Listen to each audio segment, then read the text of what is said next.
Muy bien, buenos días. Vamos a comenzar en este domingo. Vamos a iniciar con nuestra clase dominical y vamos a concluir hoy la pequeña serie de tres enseñanzas que hemos estado desarrollando acerca de la Cena del Señor. Hoy sería la última, entonces vamos a concluir con esta breve enseñanza, la Cena del Señor. Primero de Corintios capítulo 11, del versículo 23 al 34, dice lo siguiente, hablando el apóstol Pablo, dice, porque yo recibí del Señor lo que también les he enseñado, que el Señor Jesús la noche que fue entregado tomó pan y habiendo dado gracias, lo partió y dijo, tomen, coman, esto es mi cuerpo que por ustedes es partido, hagan esto en memoria de mí. Asimismo tomó también la copa después de haber cenado, diciendo, esta copa es el nuevo pacto en mi sangre, hagan esto todas las veces que la beban en memoria de mí. Así pues, todas las veces que coman este pan y beban esta copa, la muerte del Señor anuncian hasta que Él venga. De manera que cualquiera que coma este pan o beba esta copa indignamente, será culpado del cuerpo y de la sangre del Señor. Por tanto, pruébese cada uno a sí mismo y coma así del pan y beba de la copa, porque el que come y bebe indignamente, sin discernir el cuerpo del Señor, juicio come y bebe para sí. Por lo cual hay muchos enfermos y debilitados entre ustedes y muchos duermen.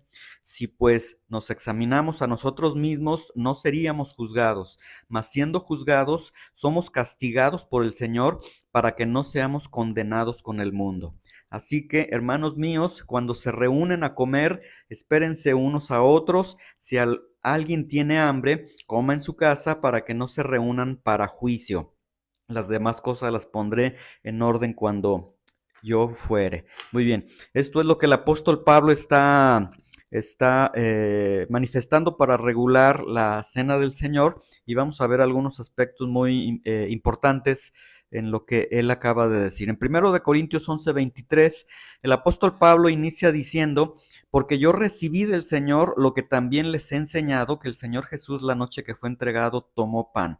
Lo primero que dice el apóstol Pablo es que yo recibí, ¿sí? Es decir, la celebración de la Cena del Señor, la celebración de la Santa Cena, no es una idea propia del apóstol Pablo, no es ni siquiera una tradición judía, sino que el apóstol Pablo está diciendo, yo esto directamente lo recibí del Señor, ¿sí? La Biblia nos enseña que el Señor Jesucristo se muestra de manera directa al apóstol Pablo y nos da a entender que entonces recibe varia enseñanza, varia doctrina, varia instrucción de parte directamente del Señor Jesús y esta es una que el apóstol Pablo dice, yo lo recibí directamente de él. Entonces, la Santa Cena es una orden que fue recibida directamente de parte del Señor Jesucristo al apóstol Pablo y ahora el apóstol Pablo lo está transmitiendo a la iglesia, ¿sí? Ahora, primero de Corintios fue escrita antes que los evangelios, antes que los evangelios Mateo, Marcos, Lucas y Juan. Se escribe primero de Corintios, lo que nos quiere decir que en tratándose de antigüedad, pues realmente esta regulación, este ordenamiento de la Santa Cena del Señor es la primera afirmación que aparece en los manuscritos originales, que aparece hablando en un aspecto de antigüedad. Lo primero que entonces se está enseñando, se está manifestando es esta instrucción de la institución de la Santa Cena, ¿sí? Ahora, primero de Corintios 11:20 dice, cuando ustedes se reúnen, esto no es para comer la cena del Señor. Y aquí el apóstol Pablo está identificando esta celebración como la cena del Señor. Entonces, por eso hemos mencionado, se le puede llamar la Santa Cena o la cena del Señor, porque es propiamente del Señor Jesucristo quien la instituye y quien a lo largo de estas enseñanzas hemos visto cómo Él va regulando y Él va dando el propósito, el para qué de la celebración de la Cena del Señor o de la Santa Cena. Luego dice el apóstol Pablo, la noche que fue entregado, y él hace mención de esta forma, dice, yo recibí del Señor lo que les estoy enseñando en este momento, que el Señor Jesucristo, la noche que fue entregado, tomó pan. Y él hace esta mención, la noche que fue entregado. Es una expresión totalmente retórica. Él pudo haber dicho antes de que el Señor haya sido crucificado, pero Pablo decide hacer esta mención la noche que fue entregado y recordemos que la noche en que el Señor fue entregado fue la noche, ya lo vimos en las clases anteriores, fue la noche de la celebración de la Pascua. De hecho, estaban celebrando la Pascua. Pero aquí el apóstol Pablo está haciendo este contraste porque quiere contraponer dos ideas que se dan en ese momento en el que el Señor es entregado, quiere establecer dos fuertes énfasis que se desarrollaron esa noche, y el primero tiene que ver con la traición de Judas, y el otro tiene que ver con el amor del Señor. Entonces, cuando el apóstol Pablo está diciendo que el Señor Jesús, la noche que fue entregado, él quiere hacer este fuerte énfasis de que él fue traicionado en ese momento, que él fue entregado por uno de quien era hasta ese momento uno de sus discípulos, y cómo el amor del Señor Jesucristo, pues permite todo esto y se dirige después hacia la cruz del Calvario, ¿sí? Entonces, esta noche que fue entregado para los judíos, para los lectores de Pablo en esta carta de Corintios, pues culturalmente se está entendiendo como la noche de la Pascua, pero tiene este ingrediente entonces de una traición, una fuerte traición, y tiene este ingrediente de un fuerte amor que va más allá de la peor traición que se pudo hacer en esta tierra, ¿sí? Entonces, ya veíamos también nosotros en la clase anterior, la Pascua tenía que ver con la liberación del pueblo de Dios de Egipto, tenía que ver con las plagas, tenía que ver con los primogénitos que habían sido muertos, porque el Señor había dicho, voy a enviar el ángel y va a quitarle la vida a todos los primogénitos, y tiene que ver con el cordero sacrificado, ¿sí? Con este cordero que el Señor dice van a untar los dinteles de la puerta con sangre de cordero para que el ángel de la muerte pase y no haga ninguna ejecución de muerte sobre los primogénitos del pueblo de Dios. Entonces, la Pascua tiene que ver con esta idea, con este simbolismo de Dios como Salvador, ¿sí? Ahora, la Pascua se componía de cuatro momentos o de cuatro copas, que rápidamente nada más vamos a ver en qué consistían. La primera era el Kiddush o la primera copa.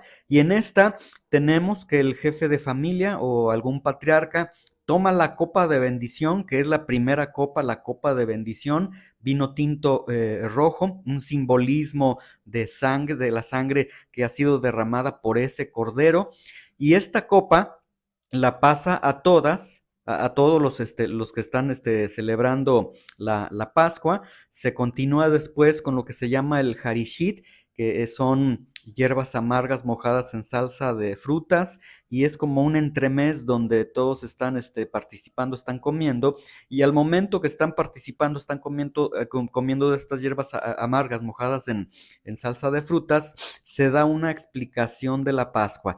Es decir, se les recuerda, una vez nosotros estábamos cautivos en Egipto, el Señor envió al libertador, etcétera, y empieza a dar una explicación de la Pascua. Terminando esto, se entona el Jalel. El Jalel comprende del Salmo 103 al 118 e inician en esta primera copa o este Kiddush inicia propiamente con el Salmo 113 y el Salmo 114, ¿sí? Después viene la segunda copa. En este momento que se va a denominar la segunda copa, se toma el pan sin levadura. Hasta este momento se toma el pan sin levadura, se bendice a Dios, se parte el pan y se reparte entre los que están celebrando la Pascua, ¿sí? Porque aquí vemos que ya una vez que se parte el pan, se inicia ahora sí propiamente la comida. Entonces los que están presentes comienzan a comer este pan sin levadura y se toma después la segunda copa. Luego, en la tercera parte, el jalel o la tercera copa, este jalel, ya vimos que en la primera copa, en el Kiddush, se inicia con esta copa de bendición, después se toman las hierbas amargas mojadas en salsa de frutas y luego aquí viene ya el jalel donde se comienza a entonar el Salmo 113 y el Salmo 114 y ya en la tercera copa o en el jalel propiamente, aquí entonces ya se había entonado Salmo 113 y 114, ahora se canta el resto de los salmos del 103 al 118, ¿sí? Como podemos ver es una celebración muy,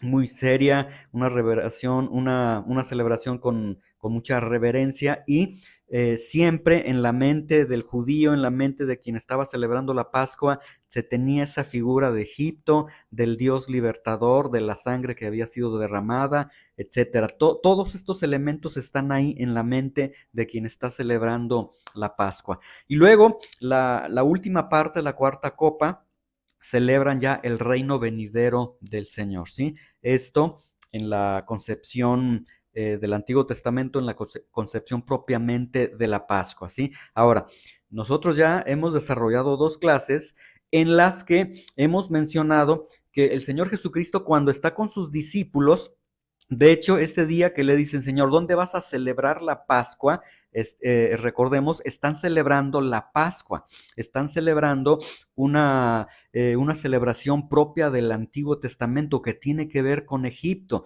Cuando el Señor está con sus discípulos y está celebrando la Pascua, explicamos ya en las clases anteriores, se da una transición de la Pascua a la Santa Cena, ¿sí? Aquí vemos que hay algunos elementos propiamente, por eso hicimos una mención de la Pascua, estas cuatro copas, cómo se van desarrollando, para ver que se hace esta transición, deja de ser la Pascua y ahora es la Cena del Señor o ahora es la Santa Cena. Dice primero de Corintios 11:23, yo recibí del Señor lo que también les he enseñado, que el Señor Jesús la noche que fue entregado tomó pan. Y este pan, como ya vimos, elemento propio de la Pascua, simbolizaba el Éxodo. Y así inicia el Señor propiamente celebrando la Pascua. Primero de Corintios 11:24. Y habiendo dado gracias, lo partió.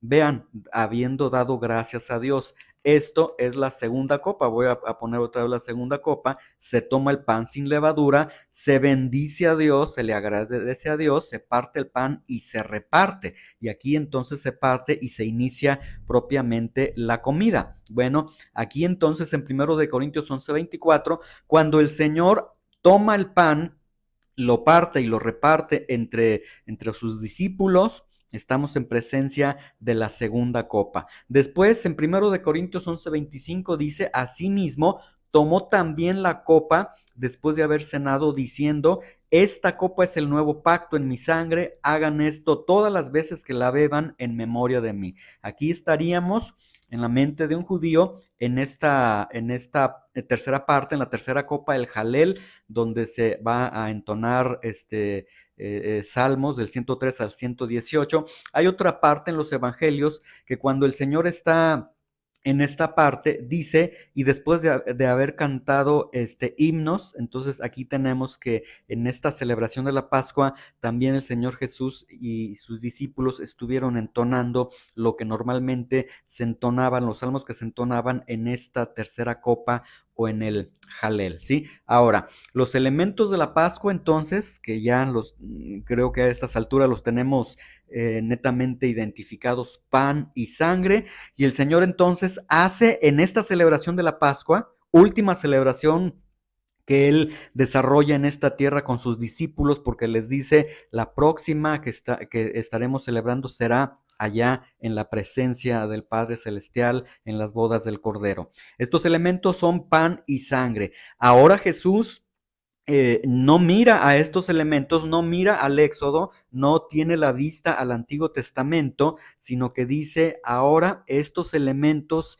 es mi cuerpo, es mi sangre. El pan es mi cuerpo, la sangre es el vino es mi sangre, ¿sí? Lo que Jesús entonces está manifestando a los discípulos, les está diciendo, ya no recuerden la Pascua como tal que se ha desarrollado hasta este momento. De hecho, esta es la última Pascua, el último celebración de Pascua que se hubo celebrado. Ahora recuerden mi muerte. Ahora su mirada tiene que estar hacia mí. En el Antiguo Testamento tenían un Dios libertador. Ahora véanme a mí que soy el Dios que los está libertando, ¿sí? Entonces, a partir de este momento, a partir de esta transición, ya no, esta Pascua, que deja de ser Pascua, ya no nos dirige a Egipto, sino que ahora esta celebración que se llama la Santa Cena, la Cena del Señor, nos dirige a Jesucristo a la cruz del Calvario. Y el Señor le da un título muy especial, mi cena, esta es mi cena, que con esta cena que tú vas a estar conmemorando, estés recordando que un día yo fui a la cruz del Calvario por ti, que un día yo te saqué del Egipto de tus pecados y que un día vas a estar celebrando esta cena conmigo en el cielo, en las bodas del Cordero, en la presencia del Padre Celestial, ¿sí? Entonces, esto tiene algo un peso muy importante para el Señor Jesucristo, un peso tan importante que tiene que ver con su muerte misma, con Él mismo. Ahora, primero de Corintios 11:24 y 11:25, y habiendo dado gracias, lo partió y dijo, tomen, coman, esto es mi cuerpo. Luego en el versículo 25 dice, esta copa es el nuevo pacto en mi sangre. Y aquí entonces, nuevamente, que también ya lo habíamos explicado, este vino es mi sangre, este cuerpo, este pan es mi cuerpo. Ya habíamos dicho que es significa, desde su acepción griega original, significa representan, ¿sí? Porque el pan no podía, como la religión tradicional lo enseña, no es una transubstanciación, ya lo explicamos en las clases anteriores, ¿sí? Entonces, cuando el Señor dice, esto es mi cuerpo, esto es mi sangre, la sangre del Señor ahí seguía todavía, el cuerpo del Señor ahí seguía todavía, entonces no es que se convertía, no hay forma, no hay sustento bíblico, la Biblia no apoya de que se convirtió, porque esta expresión es mi, como les estoy mencionando, significa representa, ¿sí? Este vino representa mi sangre, este pan representa mi cuerpo, ¿sí? Ok, entonces esto habla solamente de un simbolismo, de una representación. Ahora, para los judíos la palabra cuerpo eh, tiene una idea de, de totalidad del hombre entero, más que de sus manos, de sus pies, de su cabeza, etcétera, sino que tiene una idea del hombre entero. Cuando el Señor entonces está diciendo, y habiendo dado gracias, lo partió y dijo, tomen, comen, esto es mi cuerpo. Él, en la concepción judía, necesitamos nosotros entender qué se entendía en ese momento cuando el Señor lo está diciendo. Lo que Él está diciendo es que ese pan representa enteramente su vida, ¿sí? Que representa entonces su vida encarnada en esta tierra. Viene el Señor Jesucristo, la luz vino a esta tierra, se encarnó en un hombre, en Jesucristo, representa entonces su vida encarnada, representa la gran realidad de que en un momento de la historia Dios se hizo carne en Jesucristo y representa entonces esta gran verdad que Él se hizo hombre para venir a esta tierra, ¿sí?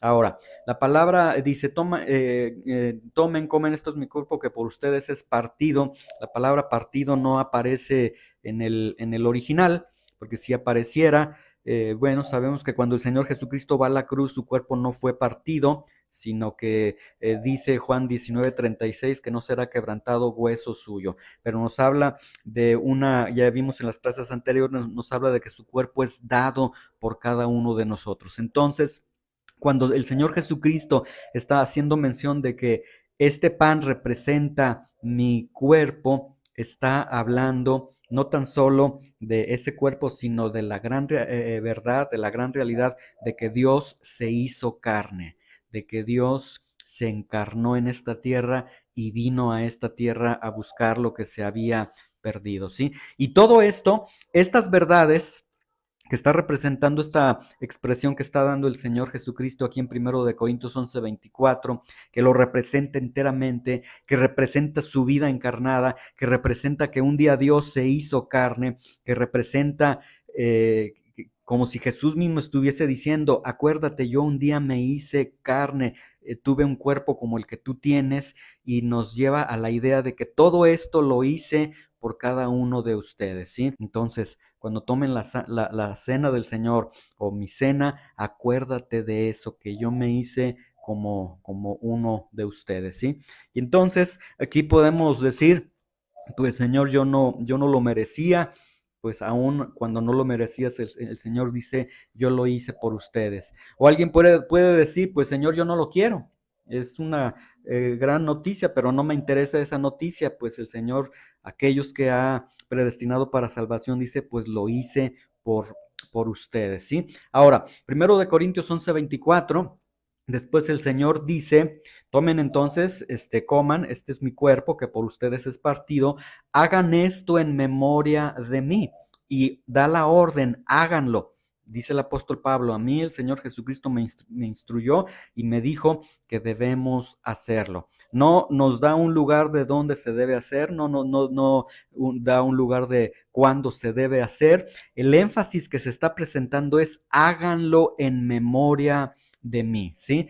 Ahora, memoria de mí, también entendiéndolo desde la percepción judía, la expresión en memoria de, en la cultura judía, tiene que ver algo con traer a la mente de la persona, pero traer a la mente en una idea de plenitud, de recordar algo. Entonces, lo que aquí el Señor, cuando está diciendo, hagan esto en memoria de mí, lo que está diciendo es, traigan a plenitud en sus vidas cuando celebren la cena del Señor, traigan a plenitud este recuerdo de que yo un día di mi vida, que di mi servicio, mi sacrificio, mi muerte, mi resurrección, o sea, todo lo que representa el Señor Jesucristo en esta tierra, lo que está diciendo él es, recuérdenme, ¿sí? Que de manera constante en tu memoria esté el Señor Jesucristo. Y es Jesucristo mismo quien lo está pidiendo, quien lo está diciendo, ¿sí? Aquí, por eso, también en las clases anteriores yo les decía que es muy ilustrativo, es muy importante las últimas palabras que da una persona antes de morir. Cuando alguien sabe que va a morir y tiene oportunidad de expresar sus últimos deseos, sus últimas palabras, lo que él dice habla mucho de lo que hay en el corazón de él. Y esto de la Santa Cena es de lo último que el Señor dijo antes de su muerte.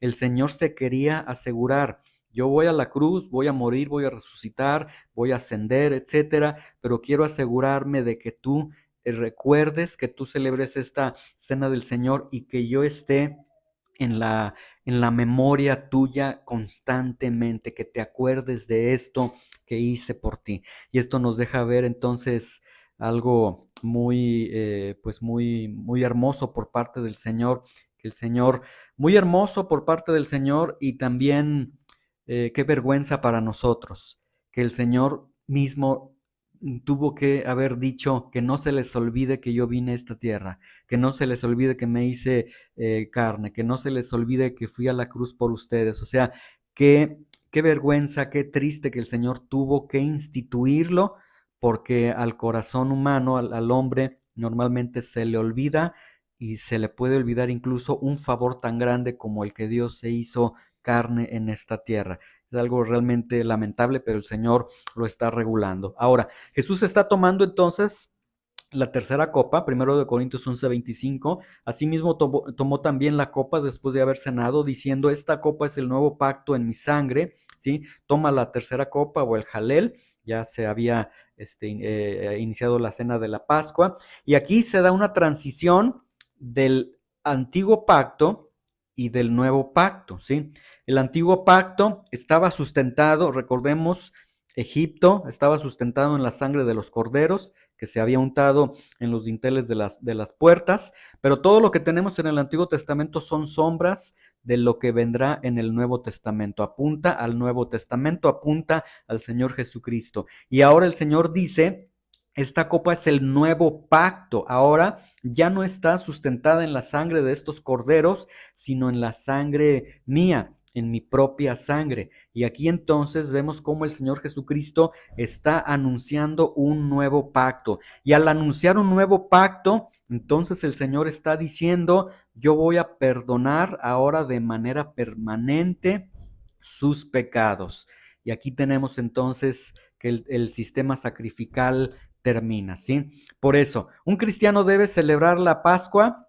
La respuesta totalmente es no, no debe celebrar la Pascua porque él debe celebrar más bien la cena del Señor, que el Señor está haciendo esta transición y está cambiando de la Pascua a la cena del Señor, ¿sí? Puede alguien entonces aferrarse a una idea judía de decir voy a celebrar la Pascua. Si lo hace, realmente sería un insulto al nuevo pacto que el Señor está estableciendo al momento de estar tomando esta tercera copa y decir, esta copa es el nuevo pacto en mi sangre. Y el punto aquí que tenemos entonces, que el Señor está anunciando el perdón entero, el perdón completo, el perdón permanente de los pecados en Cristo, ¿sí? Y luego dice el versículo 25, dice, hagan esto todas las veces que la beban en memoria de mí, ¿sí? Entonces, todas las veces que tomamos la cena del Señor, todas las veces que vamos a tomar estos elementos, la copa con el vino, el pan, ya sea la galletita, el pedazo de pan, etcétera, todos estos elementos, todas las veces que nosotros estemos celebrando esta cena del Señor, dice el Señor, todas las veces que la bebas, que sea en memoria de mí. Es decir, al estarla tomando, estamos reafirmando que un día Él vino a esta tierra, que un día Él me salvó, que un día Él me perdonó y que un día Él vendrá, ¿sí? Ahora surge la pregunta, ¿cuántas veces debemos de celebrar la cena del Señor? ¿Con cuánta frecuencia debe ser? Pues la Biblia no nos dice cuánto, pero más bien aquí preguntaríamos con cuánta frecuencia tú deseas recordar que un día el Señor Jesucristo te salvó, ¿sí? Ahora, vemos entonces que la Santa Cena del Señor, la Cena del Señor es proclamación, ¿sí? En esta Cena del Señor, 1 Corintios 11:26 dice, todas las veces que la coman este pan y todas las veces que beban esta copa, la muerte del Señor anuncian hasta que Él venga. Entonces, recordamos al Señor que vino, al Señor que nos perdonó, recordamos su nuevo pacto sustentado en su sangre y también estamos recordando, proclamando además de su muerte, de su amor, de su perdón, de su redención, que se hizo hombre, estamos anunciando que Él vendrá nuevamente, ¿sí? Y entonces vemos que esta celebración de la Cena del Señor es realmente un testimonio profundo que va en varias direcciones y todas esas direcciones están apuntando a Cristo, ¿sí? Ahora el apóstol Pablo dice, la muerte del Señor anuncian hasta que Él venga. Y esto nos da una realidad. El Señor Jesucristo vendrá. Cuando estamos celebrando la Cena del Señor, entonces estamos también con esta memoria, con esta esperanza de que un día el Señor vendrá. Y esto entonces, mientras Él viene y nosotros estamos celebrando la Cena del Señor, recordando su muerte, anunciando su muerte, recordando que un día la vamos a celebrar en su presencia, etcétera, esto nos lleva a una vida constante con la presencia consciente del Señor en nuestras vidas. Si se dan cuenta, esta institución de la Cena del Señor entonces nos mantiene totalmente ligados con el Señor, a esa esperanza, a ese recuerdo, a ese anuncio de su muerte. Y primero de Juan 3:3 dice, y todo aquel que tiene esta esperanza, todo aquel que tiene al Señor Jesucristo en su mente, en su corazón, de que Él está aquí, Él vendrá, etcétera, todo esto, hay un efecto purificador en su vida. Dice, se purifica a sí mismo, así como Él es puro. Entonces la cena del Señor es una celebración que nos va a ayudar a guardarnos, a vivir para el Señor y a vivir constantemente para Él, ¿sí? Ahora, 1 Corintios 11:27, y aquí viene esta parte, muy, una advertencia muy fuerte.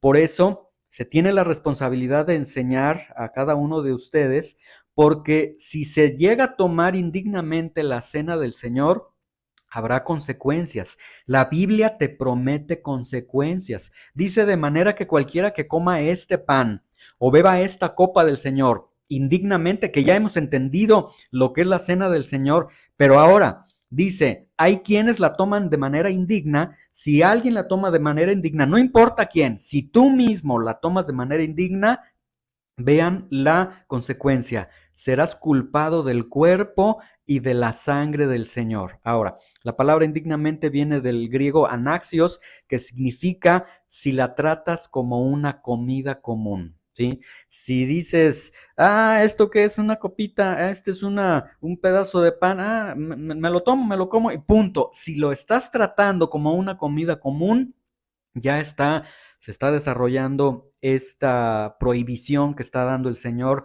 de lo indignamente, ¿sí? Ahora, ¿qué es comer y beber de manera indigna la cena del Señor? Por lo menos vamos a mencionar 7 aspectos, 7 ideas para poder entenderlo. Número 1 sería no obedecerla. Por eso yo les decía la clase anterior: próximo domingo vamos a celebrar la cena del Señor.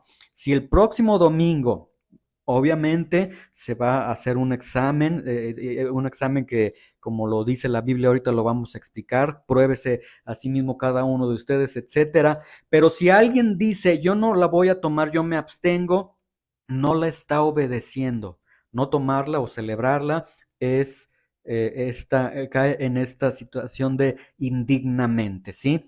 Ahora, nosotros estamos yendo a la palabra de Dios y vamos a comenzar a celebrar la cena del Señor, porque si no la celebramos, también nosotros estaríamos cayendo en esto de indignos, ¿sí? Pero hemos estado trabajando, compartiendo el Evangelio del Señor, dándole los principios bíblicos, etcétera, para que también ustedes puedan comprender, tengan una visión, comprendan lo que se está haciendo y no llevarlos a tomar algo que ni siquiera se está comprendiendo. Sería una irresponsabilidad de nosotros y una sumamente irresponsabilidad también de parte de ustedes. Entonces, ¿qué es comerla y beberla de manera indigna? El no obedecerla. Si no la practico, si no la celebro, ahí estamos pecando. No entenderla. ¿Qué es comerla y beberla de manera indigna? No entenderla. Por eso nos hemos asegurado, vamos a ofrecerles doctrina, instrucción de lo que es la cena del Señor, para que entiendan qué significa, hacia dónde apunta, por qué se celebra, etcétera, etcétera. Otro aspecto, ¿qué es comerla y beberla de manera indigna? Es atribuirle aspectos salvíficos o de gracia especial. No hay nada de especial en la cena del Señor. Los elementos no se convierten en el cuerpo del Señor. No hay una gracia especial cuando tú lo tomas, ¿sí? Debemos nosotros entender, no podemos atribuirle ningún aspecto salvífico o de gracia especial a la cena del Señor. Es obedecer la cena del Señor. ¿Qué es comerla y beberla de manera indigna? Realizarla como mera ceremonia. Bueno, eh, cuando es momento de orar, pues yo oro. Cuando es momento de escuchar la palabra de Dios, pues yo la escucho. Sí, a veces me duermo, no, soy un tanto indiferente, pero me esfuerzo y lo escucho. Cuando vamos a cantar, sí, me pongo a cantar. Ahora la cena del Señor, ok, lo voy a celebrar, pero sin entenderlo, como una mera ceremonia. Si la estás tomando, celebrando como una mera ceremonia, estás pecando. Mejor abstente. Se debe de celebrar como una comunión personal con el Señor. Ya hemos explicado todo lo que contiene, todas las verdades que contiene la cena del Señor, que es comerla y beberla de manera indigna, con menosprecio por los hermanos o división. En la clase anterior ya explicábamos, ¿sí? Quizás aquí en este grupo no hay división de etnia, porque todos somos mexicanos, todos somos de esta tierra, ¿sí? Pero quizás hay cierta división en tu corazón, cierto menosprecio. Si hay división en tu corazón, si hay menosprecio hacia otros hermanos, detente porque la estarás tomando de manera indigna. Tomarla con amargura en el corazón o tomarla con pecados que no se han confesado, que sabes que estás cometiendo o que estás practicando algún pecado de manera constante, el cual no has puesto cartas en el asunto, no has resuelto esa situación. Esto nos llevaría a estarla comiendo y bebiendo de manera indigna. Y esto sería deshonrar la Santa Cena y, como ha mencionado el apóstol Pablo, será culpado del cuerpo y de la sangre del Señor. Es decir, lo eleva a que deshonrar la cena del Señor es deshonrar al Señor mismo. Te estás metiendo con el Señor mismo. Primero de Corintios 11:28, por eso dice, por tanto, pruébese cada uno a sí mismo y una vez de que se probó, coma así del pan y de la copa.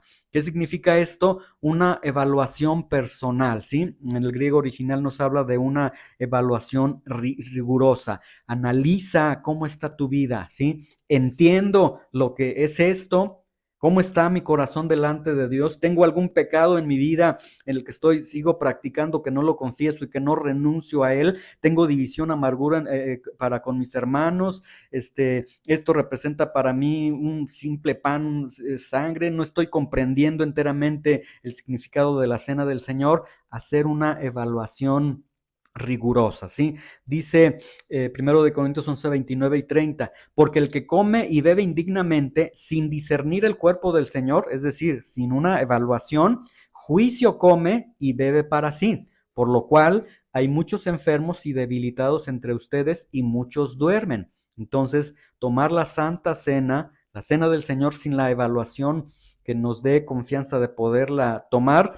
¿Cuál es la confianza que vamos a tener? Bueno, Romanos 11, 15 y 16 nos dice que nuestra propia conciencia o nos acusa o nos defiende, ¿sí? Nosotros hacemos este examen, hacemos estas preguntas antes de participar, lo estoy entendiendo, cómo está mi corazón, etcétera. Ahora, esto no significa que seas perfecto, pero sí significa que, Señor, yo sé que te fallo, Señor, pero quiero caminar contigo, que hay una disposición a dirigirte al Señor. Entonces, una vez que pasas este examen en tu conciencia, pues puedes participar de la cena del Señor. Si aún así dices, bueno, lo voy a hacer porque si no me van a criticar esto y aquello, pero para mí esto no es importante y demás, etcétera, lo que tú estás haciendo es que estás bebiendo y comiendo juicio de Dios. Ahora, la palabra juicio no significa aquí que se pierda la salvación, porque la palabra juicio, cuando dice come y sin discernir el cuerpo del Señor, juicio come y bebe para sí,